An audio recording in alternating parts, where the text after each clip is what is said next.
একটা শিক্ষা প্রতিষ্ঠানে একটা বাচ্চার ভবিষ্যৎকে শেষ করে দেওয়ার জন্য যা যা করার দরকার হয় সবকিছুই করা হচ্ছে। আজকে 8 অবধি পাঁচটা কথা তুলে দেওয়া হলো, একটা বাচ্চার ভিতটাকে প্রথম থেকে নড়বড়ে করে দেওয়া হলো।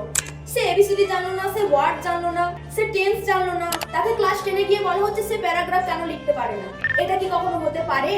মাধ্যমিকে উচ্চ মাধ্যমিকে যারা খাতা দেখে তাদেরকে ইনডাইরেক্টলি ইনস্ট্রাকশন দেওয়া থাকে, ছাত্রছাত্রী না লিখলেও তাকে লিখে হলেও পাস করাতে হবে, ফেল করানো চলবে না। এইভাবেই তো শিক্ষা ব্যবস্থাটাকে ধাপে ধাপে ভেঙে দিচ্ছে। পরীক্ষার হলে মোবাইল পাওয়া যাচ্ছে, পরীক্ষার হলে টুকলি, সেটা তো কম্পালসারি।